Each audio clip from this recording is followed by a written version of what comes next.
we've got someone typing. That's great news, Gary. Good. Thank you very much. Fantastic. So welcome everyone to our first investment webinar of the year. I'm delighted to have Shane Balkham again with us. Shane always gets rave reviews, and this will be a really interesting 45 minutes or an hour discussing obviously what's happened over the last year, which has been an interesting one for us all, to put it mildly, and how we see the year ahead progressing as well. If you can kindly put any questions that you have in the chat box. Thank you for some of those already been doing that. Myself and Shane will try and manage those as we go along. I'll make sure we don't miss any. And we should be, as I say, roughly speaking, about 45 minutes. You'll all be on silent, so the chat box is the way to go. So without further ado, I'll pass you on to the main event, and over to Shane. So thanks, Shane. Pleasure. Thank you, Mark. Welcome, everyone. As Mark said, to the first Beaufort Reading investment seminar of the year. And again, you don't have to take notes because there's a recording being made of this webinar, so you can play that back at your leisure if you wish. I've not had the confidence to watch one of these back, so I just prefer to do them live. So here's our agenda today. We're going to have a review of the current macro environment, and then we'll look back to see how we performed during 2020, which was, and I think we can, put this word to bed now, an unprecedented year. I think that was definitely the Oxford English Dictionary's word of the year.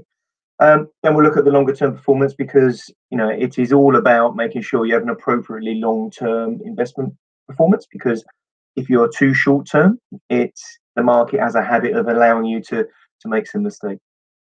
Then we'll have an outlook for the rest of the year going forward. And as Mark said, there's a session for Q&A. Now, if we get questions that are pertinent for the point I'm on, I'll tackle those questions then. But there is a good space of time at the end to answer any questions.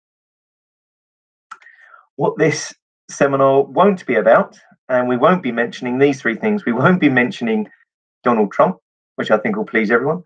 We won't be mentioning China to a degree and the trade wars, and we won't be mentioning Brexit. And if you look carefully on that map, I have taken out the UK of that map of the Eurozone. So it's all a bit different this time around. And before we can move on, marketing and compliance, who sort of sign off on these presentations to make sure we're saying the right things, said we had to put this in. So at the end of 2020, we were lucky enough to win the best specialist multi-asset group of the year, which was amazing. And it's great having an external accolade, because it sort of shows that we're doing a good job. But it's also, I think, more important to understand why the judges chose us. Very similar to the award we won in 2019, Best Discretionary Fund Manager of the Year. It is about the level of communications, the quality of the commentaries and the literature that we produce, and that our investment process definitely puts the clients at the heart of everything we do. That was more important than I think than the awards I've got up on my shelf behind me. One of the benefits of lockdown, I get to bring them home. So, to infinity and beyond. This was the title of our webinar. It is sort of trying to encapsulate that where we are post the low points in 2020. And we'll show you some graphs about 2020 and where they were, but we are definitely sort of coming towards the end of the tunnel. And we had light put at the end of the tunnel on the 9th of November, which has been dubbed Vaccine Monday. And that's when Pfizer and BioNTech announced a efficable vaccine against COVID-19, which sort of did change the environment. What we had at that time before that was exceptionally good and quick responses from both governments and central banks to combat the coronavirus crisis. And what the governments and central banks were doing basically was just trying to make sure that economies didn't fall over and almost had this holding pattern until a vaccine arrived. So that's why you saw a huge rotation in the markets on the 9th of November, and we'll go into that in a little bit more detail. So where are we now? We've got, and we're going to focus on the US a little bit here because it is the same across the world. So to infinity and beyond, it does describe the amount of fiscal and monetary stimulus that's being pumped into the system. This far eclipses what was used to combat the global financial crisis back in 2008 and any other crisis prior to that. And I always think Mark and the rest of the advisors at Reading are very good timings for these presentations, because it was on Monday that the 1.9 billion American Rescue Plan Act was signed off. And this is the composition of what we have here, and this is what the 1.9 billion is made up of. And it's about refilling the coffers for states and local governments. It's about making sure that when the lockdown eases, that pent-up demand can be deployed. And the interesting one here is we have 410 billion worth of stimulus checks. So this is a $1,400 check being sent to every adult in the US. And an interesting survey was, what is that going to be used for? And previous stimulus checks, because, we've had quite a few of these in iterations of these during 2020, have been used for savings and paying off debt. But more recently, 40% of these are going to be used to directly invest in the stock market. So whether that's a renewed appetite for equities, or whether it's because the casinos are locked down and they haven't got anywhere else to do it, or confidence that the central banks and the governments have sort of provided a safety net, if you want, for the investor. It's not just the US. We had our own budget a couple of weeks ago, and in there, Rishi Sunak delivered a 65 billion 2-year boost to tackle the effects of the pandemic, followed on by some significant tax rises that will be seen, and it'll be significant.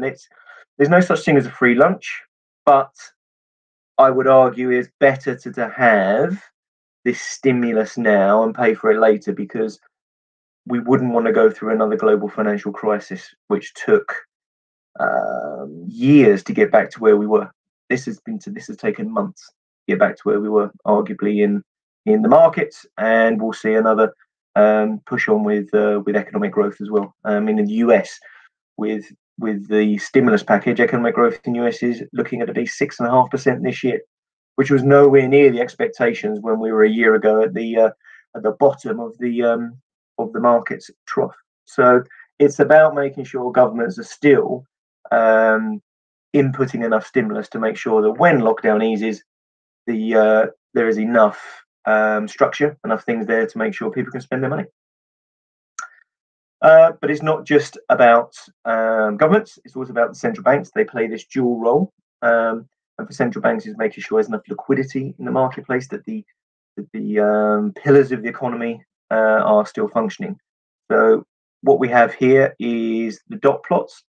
And the big question being asked now is, when will interest rates rise? So back in 2008, with the global financial crisis, we didn't have a blueprint of what was going to happen. It was very much an experiment, and it was trial by error.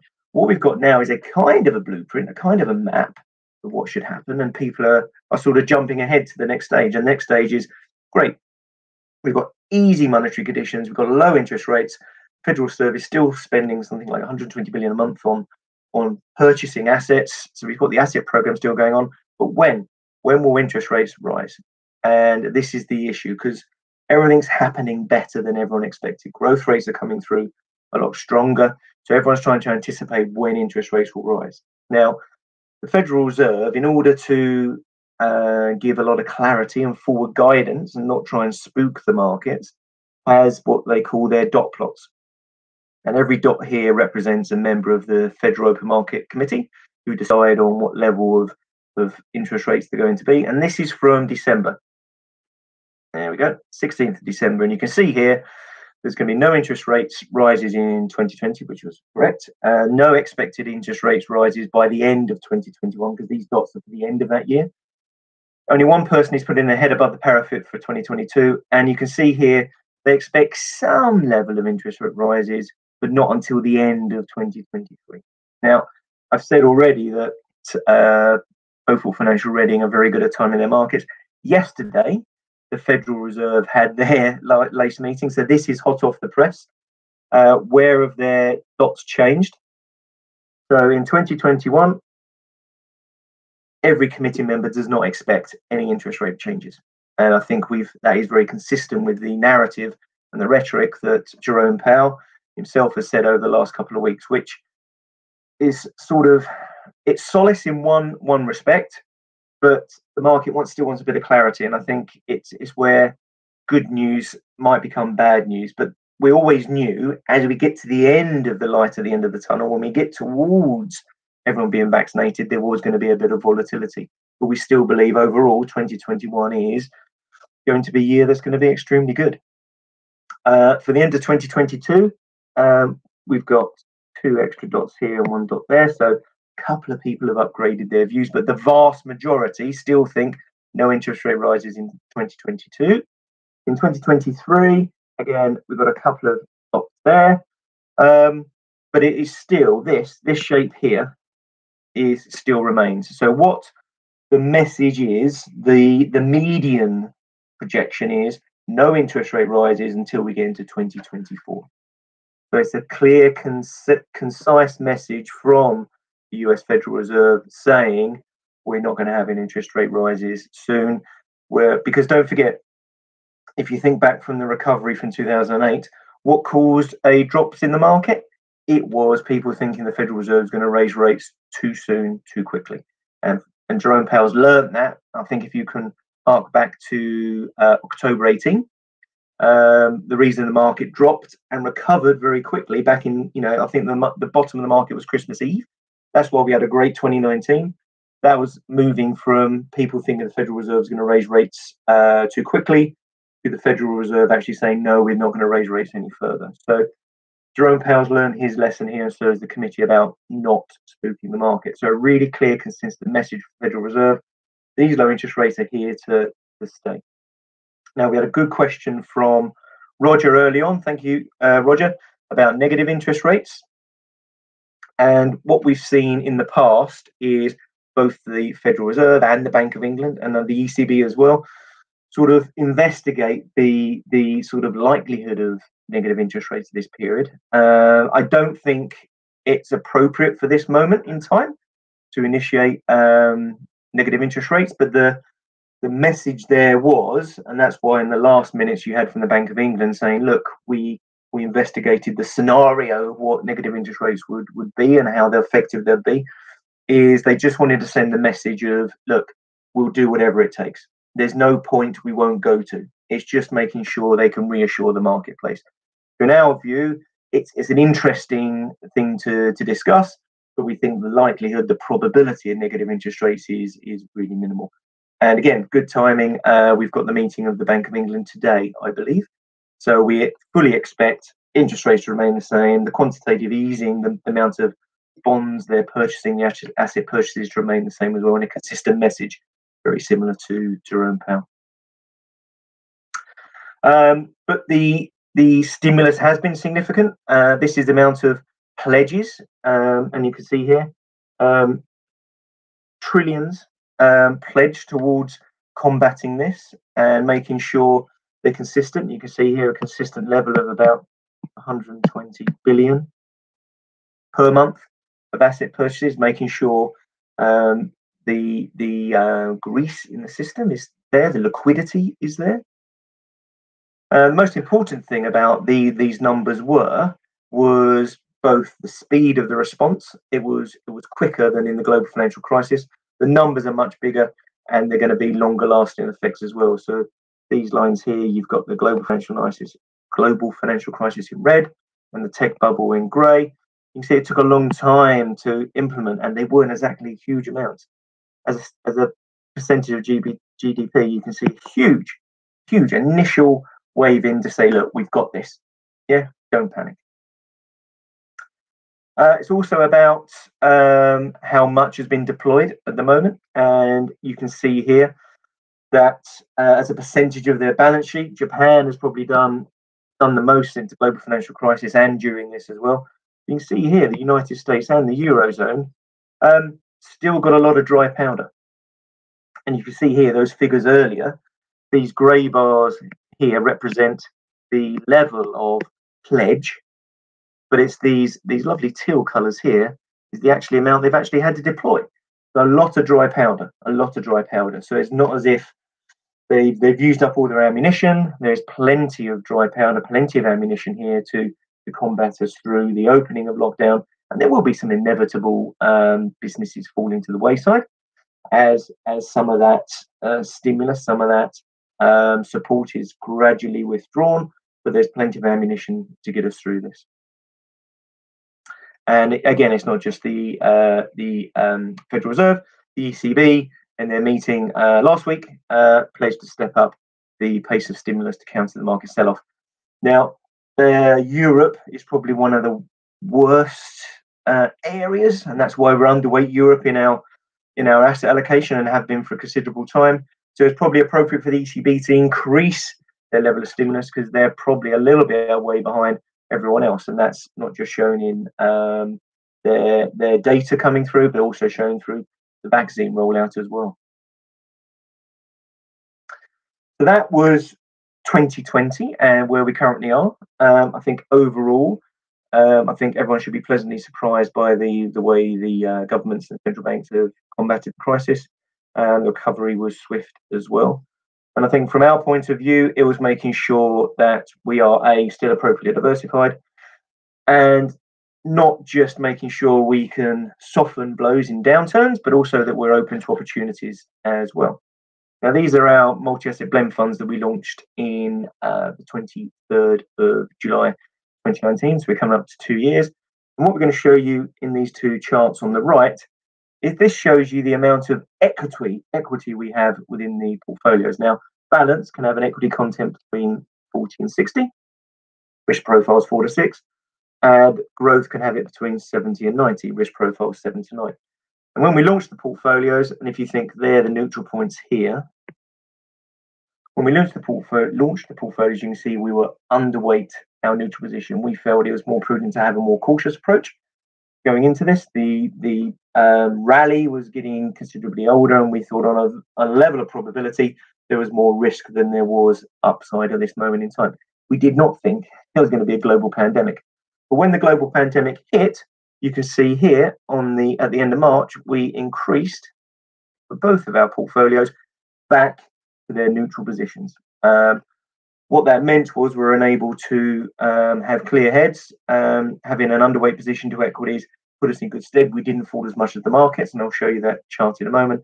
But we're clear enough to see the opportunities, and you can see here we're pretty much level on our equity allocations for both of those, and you can see it moving slightly as we get inflows. We can decide whether to deploy them to different asset classes, when to do rebalances, but we keep it roughly at those neutral figures. So how did they do in 2020?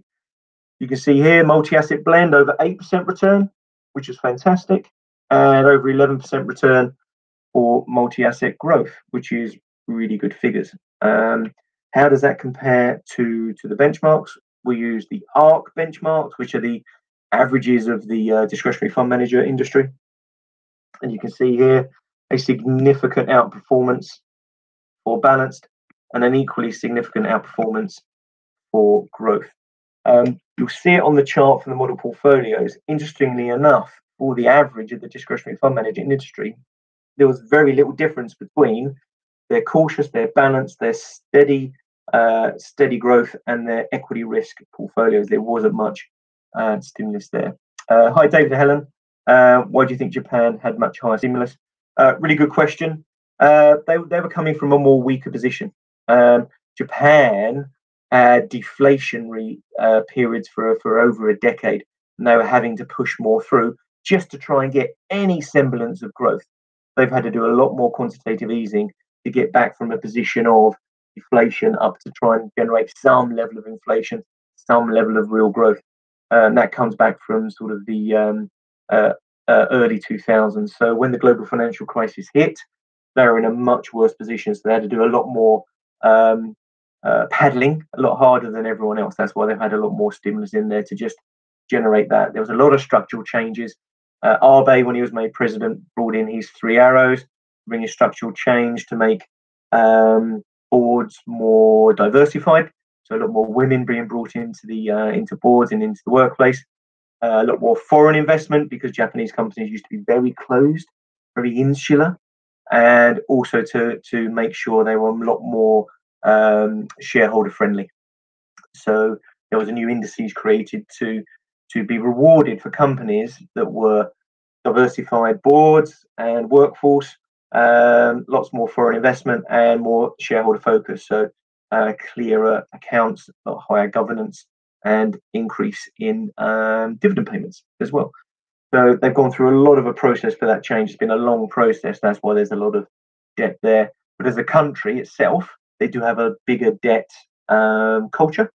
So a lot more people buy their bonds.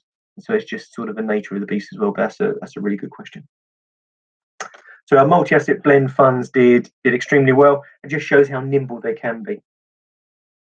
And consider during that 2020, so we've got a +8 and a +11. FTSE 100 was nearly -12, and that's sort of bellwether for a lot of clients as well. Richard, are these MAB funds different from the existing portfolio 10 invested? Yes, they are. Yes, they are. So what you have with the multi-asset blend funds, it's not a model portfolio. So it's a fund in its own right. So anytime we make changes, it doesn't initiate a capital gains event if you're not in a pension or an ISA. And it's a blend of both the active and the passive. But we'll come back to that towards the end. But yeah, remind me, Richard, to come across to that. Here's our performance since launch for the balanced here. Just a couple of things to highlight. Our performance has been exceptionally good, and our fees are exceptionally competitive. So we like to be bottom quartile for fees and top quartile for performance. And you can see here the black line. You can see how much less we dropped than everyone else, and where everyone else has sort of struggled to get back, we've still initiated that level. And this is also on a basis of how much equity content we hold. We hold generally a little bit less than the average as well. So we've done this through great asset allocation and really good fund selection. And it's a similar picture for our growth portfolios, which is taking a little bit more risk. Again, competitive fees up there with performance, and again, losing less than the market and still maintaining that area there. And this is only over a short period. Again, we want to make sure we can continue providing this level. If we can be a better than the average over a longer period of time, we will ultimately have excellent performance, which you have seen in the model portfolios. And talking of the model portfolios, this is how they've done in 2020. There's our active range, and as you would expect to see as you go up through the range, as you take more risk, you are rewarded with more return. Obviously, in a down market, it is the opposite. As you take more risk, you are rewarded with less return. And we brought in the passive as well. And you can see here over 2020, as similar was pretty much through the end of 2019, but active has outperformed passive in this period. You will get cycles. You will get cycles where one is performing better than the other. And what the MAB funds look to do is, having a bit of both, is to sort of have a smoother path going through. So overall, positive returns for both active and passive, considering when the FTSE 100 was sitting at -12 for that year. So we're really pleased that we managed to provide a positive return. It's something that was, I think we felt doable after we saw the incredible turnaround from the lows on March the 23rd. But yeah, it's something we had to make sure we were making sure we were being very cognizant of what was going on in the markets. Now, if we bring in the benchmarks, slightly underperformed for the cautious, but we do take a much more cautious approach than the average DFM, which is there. Balanced, you can see all their benchmarks very much the same, round sort of the 4.5%, 5%. We outperformed balanced. Portfolios 5 and 6, which is against the steady growth, significant outperformance there. And ironically, equity risk, which is their highest range, and the second highest range, got the same level of performance. And you can see here significant outperformance from those benchmarks. So yeah, 2020, now we can sit back and look at it dispassionately, I think showed we are very good at our asset allocation. We are very good at our fund selection and the blending of those funds. We provided a positive return, so there's more money into your accounts than there was at the beginning of 2020, and we've added a huge amount of value through beating those benchmarks. So yeah, for something that was tough, I think we'll look back ironically and say, look, it was a year where we could actually be the proof of the pudding, actually show, we do what we say. It was the same for our ethical portfolios as well. Obviously, ethical portfolios, again, positive, the more risk you take here. Ethical portfolios, obviously, can't invest in certain areas, so you're not going to see a lot of energy or industrials in there. So sort of in a sweet spot for them. But again, significant outperformance there as well. So really pleased. So I thought it'd be interesting. Now we've got over 16 years worth of performance to show you where 2020 sat and sort of try and give you an indication of where our thought processes were. So we're going to look at portfolio 5 and 8 to give you an indication of the different ranges, but it's the similar story throughout. And if you'd like to see them all, we can provide that for you as well. Here's the portfolio 5, and this is their returns, 16 and a bit years of returns. And you can see here, if we draw a line here, huge more are positive and less negative. It's roughly 30% of the time negative and 70% of the time positive, which is great on a quarterly basis. And obviously, the longer you stay invested, the more chance you have of getting the longer term returns. But if you look here, Q1, the first 3 months of 2020, was our worst quarter ever. This quarter here, that was from Q3 2008, global financial crisis. So it was worse than the global financial crisis. So the first 3 months of the year, we're looking at our portfolios, and in general, this is roughly, it was either worst or second worst across all the portfolios, the worst one we've had. And it's the old adage of don't be fearful when everyone's fearful, and don't be greedy when everyone's greedy. So at this point here, fear was permeating the markets. It was a time to be dispassionate. And we've just had our worst quarter, and what did? We increased the level of equities across our portfolios. Where did quarter 2 sit? Second best quarter ever. Ironically, the best quarter was just after the global financial crisis. And for a lot of portfolios, I think you'll see in portfolio 8, it was the best quarter. So you went from the worst to one of the best. Q3 was pretty much along the median. And if you do a bell curve, of returns, most of the returns sort of sit here, and this is where Q3 sat. You have some quite big negatives, but you have some quite big positives as well.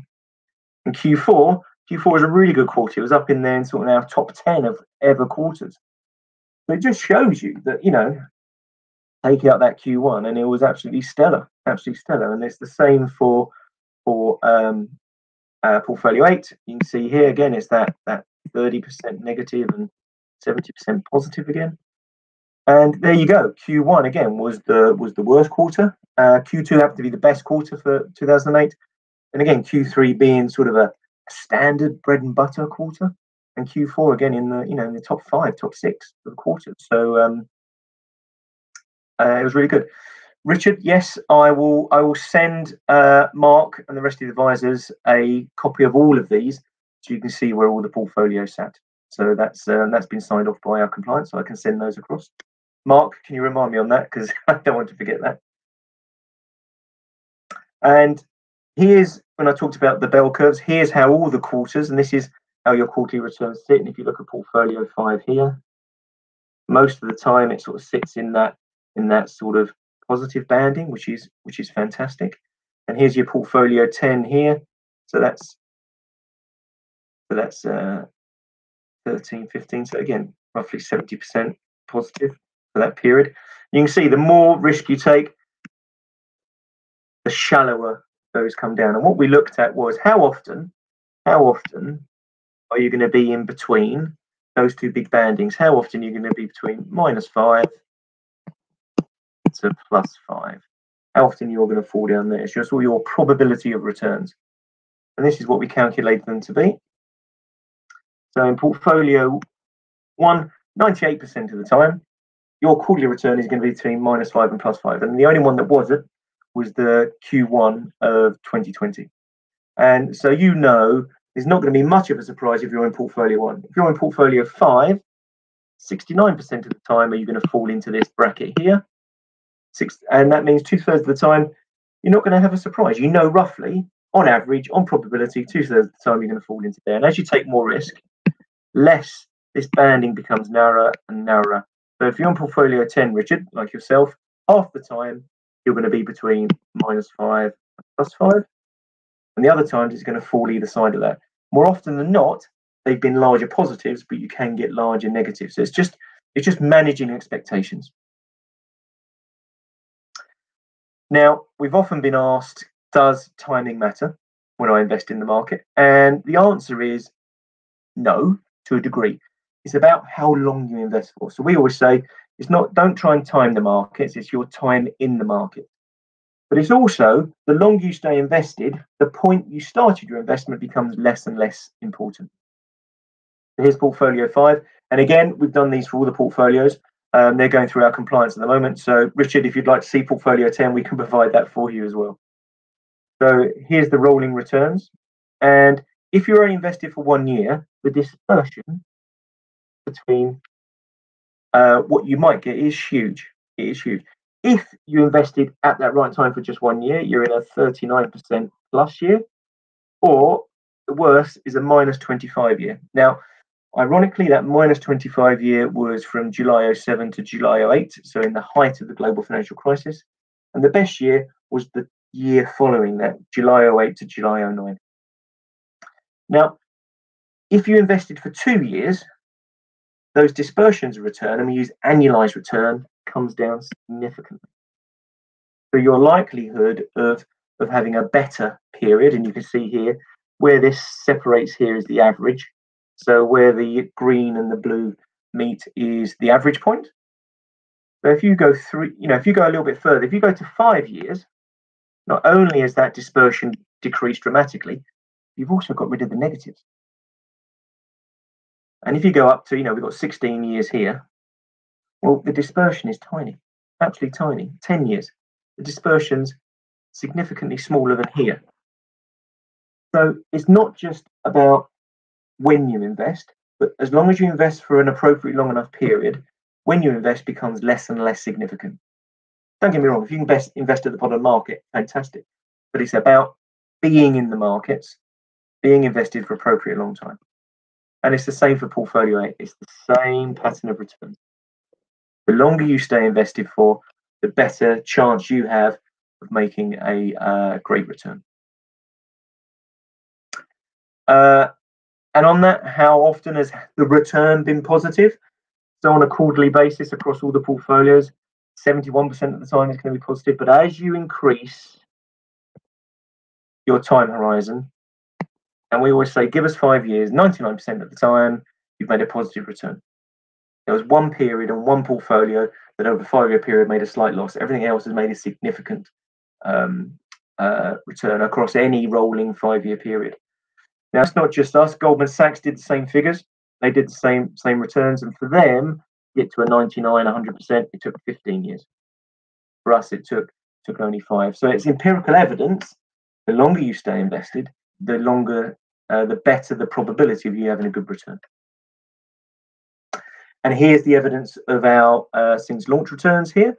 And you can see here, this dip here represents COVID. And you can see everyone is back above where they were before the dips, which is fantastic.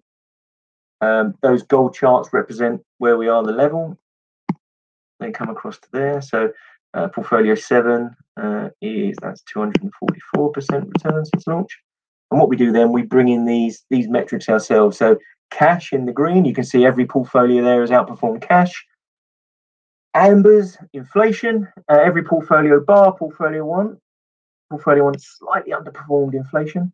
And you can see here, portfolios 5 and above, over the 16 years, outperformed the FTSE 100, taking considerably less as well. So the longer you stay invested. It's the same for enhanced passive that has been going 8 years now, nearly 8 years. gosh, 8-year birthday on the 1st of April. And you can see here again, every portfolio outperforming cash, and every portfolio outperforming inflation as well. And every portfolio apart from one outperforming the FTSE. You can see here the FTSE 100 as an indices hasn't done particularly well. Same for ethical. Showing you the longer you stay invested in ethicals now, coming up for 6 years. The longer you stay invested, the better your returns. Finally, income. Now, income was interesting as a cohort.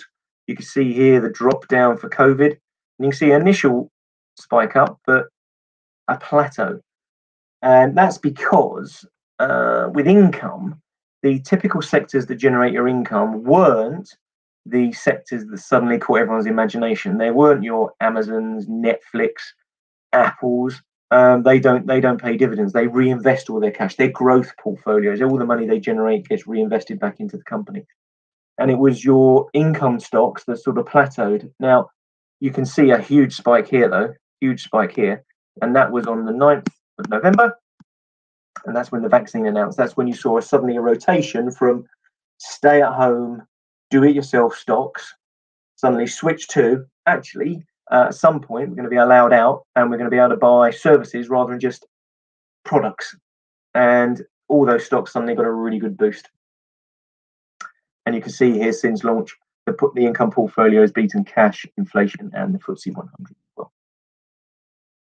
But if you're an income investor, it's about the income you can generate. And if you can see here, these are the sort of levels you can get from the high street. So 0.5% from the nationwide. Well, no, sorry, 0.5% from the nationwide. 1/3% from the post office and RCI, which is a French challenger bank.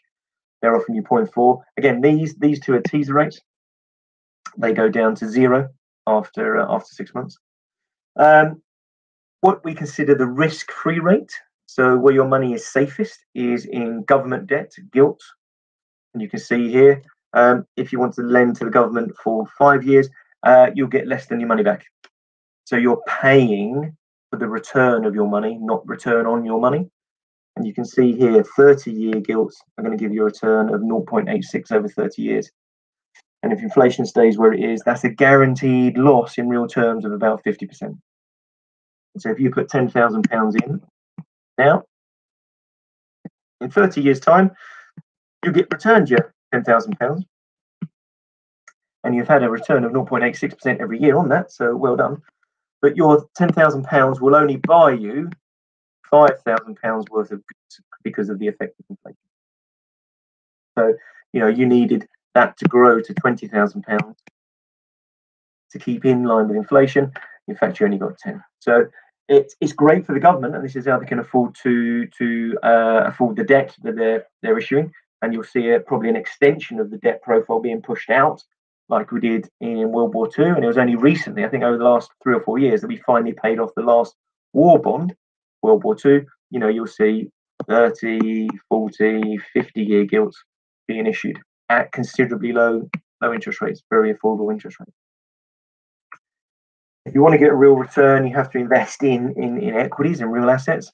And the FTSE 100 is offering at the moment, well, as at the end of the year, was 2.89%. And our own sustainable income, we want to get a premium on that, is actually at 5.2, which I've been asked the question, is that sustainable? We think, yes, it is. But what we're having to do for income is obviously increase the level of equities we have in there. What I think is we'll probably see that level maintain, but we'll be able to start reducing the level of equities and fill it up with bonds as the coupons start to increase. So that's covering off the performance, which we're really proud of. Now our outlook, what 2021 and beyond looks like. First off, I thought I'd include this. It's not often the FCA, our regulator, comes out with such strong words. But this came out at the beginning of the year, based on crypto assets, Bitcoin and the like. And I think the biggest thing they said, because they're not often very proactive, is if consumers invest in these types of products, they should be prepared to lose all of their money. And for us, we look at lots of different assets to invest in. and we want to make sure they are things that we understand, that they are true stores of value. And for us, Bitcoin and cryptocurrency and everything along that just don't offer that. Something that can move extremely quickly on the tweet of an owner of an electric vehicle company is something we don't want to be invested in. For us, it's about mind the gap. 2021 is about mind the gap. What do I mean by that? It's this immunity gap. So what we want to see is as people get inoculated, and the US is suddenly doing an amazing job. If you want to listen to Bloomberg, they love the UK at the moment. I think we're doing an amazing job, and we are. If you go into a website called Our World in Data, it shows you the current level of vaccines and the percentage of population. We've always been up there in sort of the top 5, if not the top 2 in the world of the amount of vaccines. So as the vaccines come in, immunity increases. Brilliant. That allows for an increase in engagement. That allows then, when we get sufficient people inoculated, sufficient people with the vaccine, it allows us then to ease lockdown measures, as Boris in his plan was going to be data dependent, not date dependent. As engagement increases, it allows the economy to recover. People spending more money in sectors and areas that they weren't spending before. And if I'll come across a chart for the US in a minute and the amount of pent up demand there, and the amount of additional savings we've had in the UK. As the economy recovers, consumer confidence also increases, which will then allow people to then get more vaccines, and immunity increases, which are then engagement increases, and the economy recovers, and you get this lovely virtuous circle. Now, the other sector on that is the other vector on that is pent up demand. And this is the US personal savings rate in the US. And you can see it was averaging roughly 8% all the way through there. But we had this huge spike when furlough kicked in for the UK, and you had in the US, you were made unemployed, but unemployment benefits increased. That's the way they sort of covered furlough there. And in a lot of cases, your unemployment benefit was higher than your take-home wage. So you had additional money and not really nothing to spend on. And it went up to 33% in April 2020. Now, a lot of people saw the recovery there. They were a lot more familiar with their jobs are still going to be secure. So a lot of that money was spent on things you could buy. And that's why you saw sort of Amazon's price tick up, Apple's price tick up, Microsoft. People were increasing and improving their tech. I know at home we had to increase our broadband sufficiently to allow me to do webinars such as this, and allow the kids to be schooling from home, and most importantly for my son to allow a decent broadband for his FIFA. That was the big issue. If everyone was on, FIFA would lag, and that was a big issue. But you've seen a tick up to increase to about 20% now here, because once you bought your sofas and your new fridge because you suddenly went out shopping or made bread and you had to freeze it, and your new computers, you're not going to buy any more. So there's been an increase, additional saving ready when lockdown comes in. Now consider Joe Biden has just injected 1.9 trillion into the marketplace, ready for when lockdown finishes. Morgan Stanley did a study of what was the level of savings over and above what they would normally save, has been saved by the US, and it came in at 2 trillion. So there's a 4 trillion wall of money for the summer ready to engulf the US, and this will be a huge stimulus going forward. And that's why we have a really positive outlook for 2021, and the issues of increased debt and everything else will go forward. Richard, thank you for coming. Look forward to you watching the presentation on review. So what do we have? We've got this great chart here. You've got the returns of Pacific companies, and they're either can be core companies or more growth or more value. And you can see here from the low, from the 23rd of March, that was the low, until the 6th of November, because that was the Friday, on the 9th of November, which was called vaccine, can't write here, vaccine Monday, that's when Pfizer and Biotech announced. That's the point you have to do. And you can see here the best companies were the high growth companies. You know, that's why you saw Tesla's, you know, Crumb's Tesla was up 700%. When it joined the S&P 500 on the 21st of December, as a new entrant to the top 500 companies in the US, it came in at number 7 and already made up 1.6% of the indices. It was like, wow, for a new entrant, that's unheard of. But let's go forward. What happened after the 6th of November? There was a complete rotation. Complete rotation. So those companies that hadn't done the best were suddenly doing the best. Yes, not to the extent of the increases we've seen there, but a huge rotation. So significantly important not to be wholly invested in these, because those companies have offered you a negative return, period. And going forward in 2021, here you can see here, this is the outlook here for 2021. You know, significantly for us, we're overweight emerging markets, we're overweight Japan, and we're overweight UK. All of the areas which arguably have got some of the best growth prospects going forward. And these are significantly higher than they were when we went into the coronavirus. You know, overall, 2020 as the world were just under minus 15%. We thought that was going to be minus 17%. So 2020 did a lot better. And then everyone was expecting 2021. So we got plus 26. Everyone's thinking roughly. So everyone's expectations are going extremely high. It all sounds extremely rosy, and we do think 2020 will be a really good year. We think, you know, as I said, the issues of the higher debt and inflation, we think there's something going to be pushed back to 2022, 2023. But we have to look at the other scenarios. What is the big thing that could undo our base case for a really good year is Jekyll and Hyde. If the vaccine doesn't work, if the coronavirus mutates. Now, we think this is extremely unlikely, but we do have to consider this. So this is a high impact, small probability. But we think that's probably one of the only downsides there. David Helen, great question about inflation. I'll come back to that in a moment. So that's the end of the presentation. Marketing forced me to put this in again. So last, 2019 we won Best Discretionary Fund Manager, and last year we won Best Specialist Multi-Asset Group of the Year. We'd already been nominated as Best Model Portfolio Provider in recent awards. That's great to get those nominations.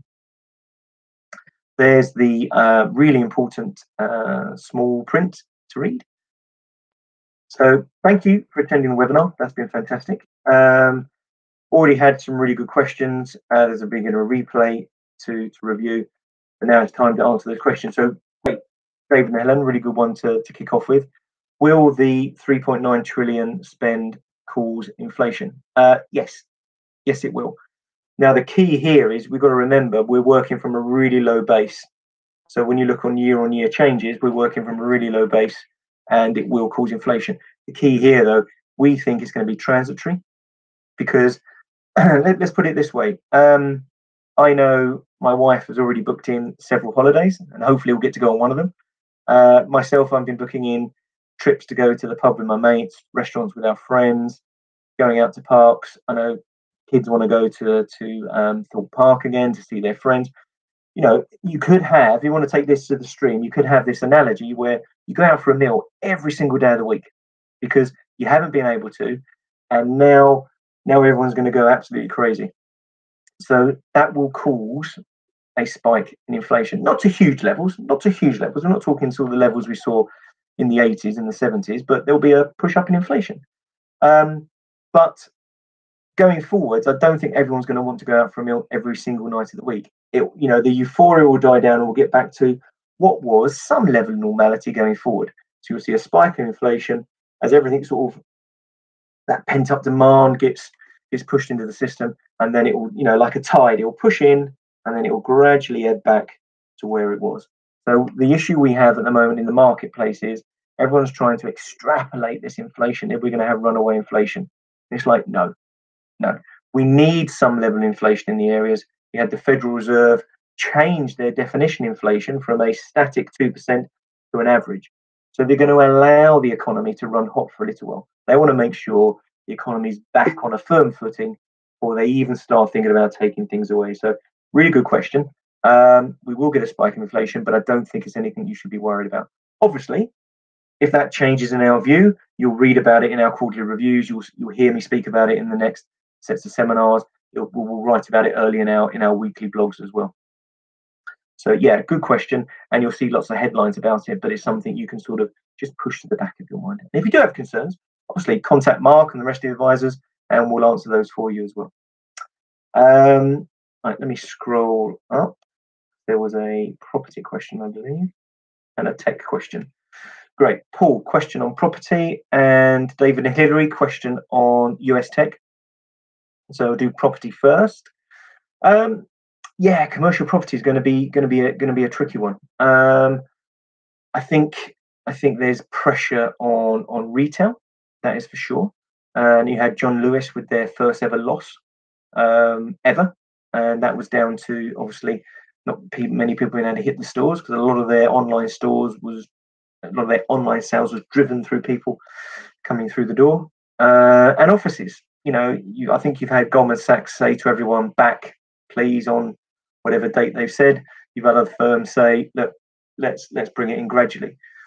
I still think there'll be demand for the prime office space, but obviously there needs to be more space in between the desks.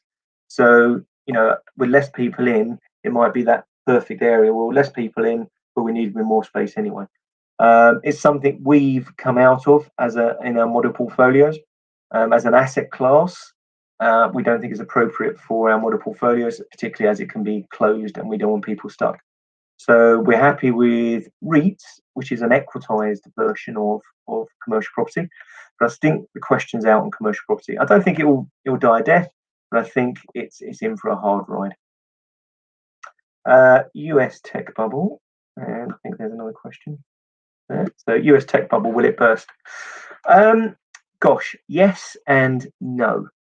So what you've got with US tech, and a bit like the tech bubble we had in 2000, is loads of different companies riding on the bandwagon of this wonderful adoption of tech. And what the coronavirus has done is, where it would have probably taken maybe 5 years to adopt some of this new technology, everyone was thrust into the same boat, and we've taken 9 months to adopt all this technology. And I don't think we'll go back to some of the old ways that we've done.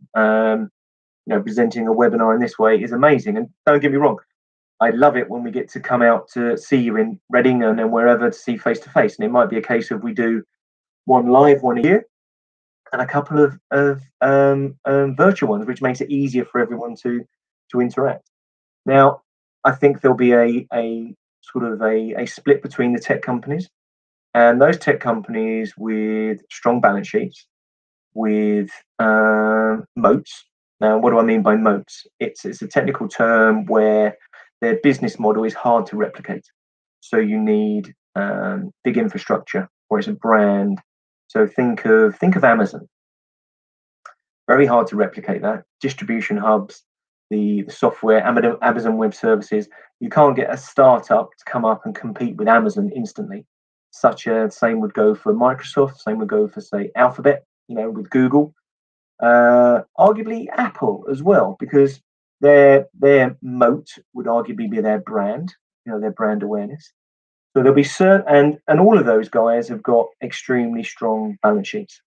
The clarity of their earnings is pretty straightforward, and that's why they did exceptionally well. Those companies I mentioned made up 25% of the S&P 500 at the height of 2020. So for us, we think those companies will still do well, but the tech sector is getting a little bit of a battering at the moment, but they'll be the companies that survive. Then you'll have the other companies that their business model isn't as robust or unique, but their balance sheets aren't as strong, and they could arguably easily be replicated. So Zoom, for example, is it any different to what we're using here with Click Meeting? Is it any different to MS Teams or XWeb or things like that? So it's not an easy, it's an easy replicable model, I would argue, and you have lots of other things like that in there as well. Probably the biggest one for us would be Tesla. Now, don't get me wrong. There's lots of fans of Tesla out there, and they love the quirkiness of the CEO Elon Musk. But the PE ratio, and that when we say price to earnings, so how much am I paying for the stock? How long is it going to take me to recoup that through the earnings? So if you have a stock that is, say, 10 times PE, that means it's going to take sort of roughly 10 years to recoup how much I paid for that price through dividends. If I pay £1, I'm going to get roughly 10p a year back in dividends, so that's why the PE is 10. Tesla's over 1,000 because the price has shot up. Their earnings aren't particularly good, and arguably, if you want to play the electric vehicle area, something like Volkswagen, who have got the infrastructure, the sales distribution, the brand, and announced yesterday they're really pushing for electric vehicles. You can get the same product, the same exposure to that area for considerably more competitive, cheaper valuation than the astronomical Tesla. And I think Tesla's going to do a great job for the sector for the electric vehicles, but often those companies aren't the winners. And Betamax pioneered video cassettes. I mean, I think we're all old enough to remember video cassettes, but they weren't the winner. It was Sony. Yeah, they come along a little bit later, arguably a slightly inferior product, but they had the brand and the distribution, everything else, and just wiped them off. And I think Tesla, might do an amazing job for the sector, but they arguably might not be the winners. Panasonic might be the winners through the battery technology. Volkswagen or GM or Ford might be one of the winners through that as well. So that would be my long-winded answer on US tech. Okay, what other questions have we got?